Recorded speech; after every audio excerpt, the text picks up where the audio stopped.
வணக்கம்.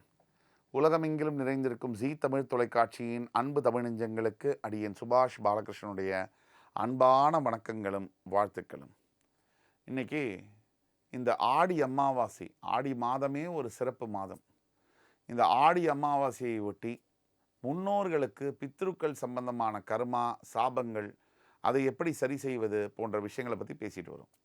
அந்த வரிசையில் இன்னைக்கு இந்த பித்ரு சம்பந்தமான சடங்குகளுக்கு, இந்த பித்ரு சம்பந்தமான சம்பிரதாயங்களுக்கு ஏதேனும் குறிப்பிட்ட நாட்களில் இந்த பித்ரு காரியங்களுக்கு நான் செய்ய வேண்டுமா, கடைபிடிக்க வேண்டுமா, ஏதாவது தர்மத்தை கடைபிடிக்க வேண்டுமா, அதுதான் இன்றைய தலைப்பு. இந்த பித்ரு சடங்குகளுக்கு முக்கியமான தினங்கள் அப்படின்னு பல விஷயங்கள் கொடுத்துருக்காங்க. ஏன் அப்படி கொடுத்துருக்காங்க முன்னோர்கள் அப்படின்னா, அவங்களுக்கு அப்போவே தெரிஞ்சிருக்கு இந்த வேகமான வாழ்க்கை சூழ்நிலையில் ஒவ்வொருவரும் சர்வைவல் ஆஃப் த ஃபிட்டஸ்ட், நான் இன்னைக்கு உழைச்சாதான் எனக்கு காசு அப்படிங்கிற சூழ்நிலையில் வேகமான வேலை பலு, வேகமான குடும்ப பாரம், வேகமான வாழ்க்கை, நேரம் போகிறதே தெரியல.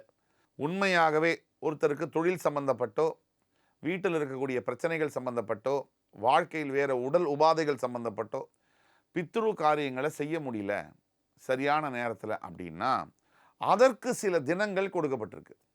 மகாலயபட்சம், இந்த நவராத்திரி ஆரம்பிக்கிறதுக்கு முன்னாடி வரக்கூடிய அமாவாசை, அந்த தர்ப்பணம், அந்த தர்ப்பணம் பண்ணக்கூடிய அந்த நாள் பித்ருகளுக்கு செய்ய வேண்டிய சடங்குகளுக்கான ஒரு தினம். அதே மாதிரி ஆடி அமாவாசை ரொம்ப முக்கியமானது. விட்டு போச்சு, என்னால் என்னுடைய பெற்றவர்களுடைய ஈமக்கடன் கூட சரியாக செய்ய முடியல, அவங்க இறந்த திதி எனக்கு தெரியல, ஏதோ ஒரு காரணத்தினால. அப்போ அந்த மாதிரி தெரியாதவர்களுக்கு தான் ஆடி அமாவாசை, மகாலயபட்சம் இப்படிலாம் கொடுக்கப்பட்டிருக்கு.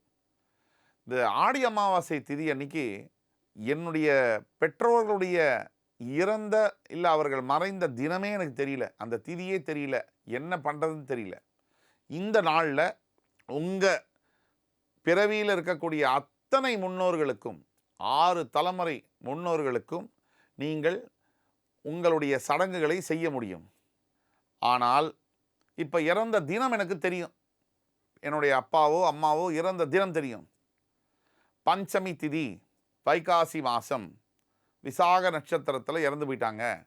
அப்போ அதே பஞ்சமி திதி, வளர்பிறை கிருஷ்ணபட்சம் பஞ்சமி திதி வருதுன்னா அதில் பித்ருபட்சம்னு இருக்குது. பித்ருபட்சம் ரொம்ப முக்கியம்.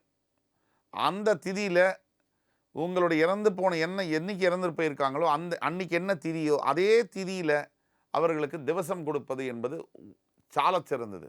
இதுதான் ரொம்ப முக்கியம்.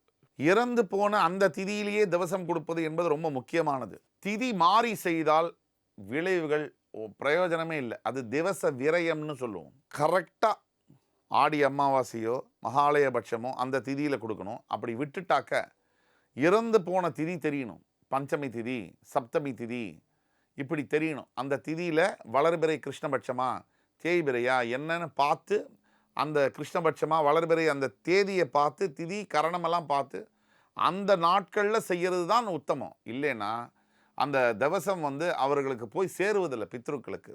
அப்போ ஏதோ செய்கிறோம், ஒரு எஃபர்ட் எடுத்து, ஒரு முயற்சி எடுத்து செய்கிறீங்க அப்படின்னா அந்த முன்னோர்களுக்கு அது சரியாக போய் சேர வேண்டும் அப்படிங்கிறதுலே நமக்கு அக்கறை வேணும், முயற்சி வேணும், அதில் நமக்கு முனைப்பும் இருக்கணும்.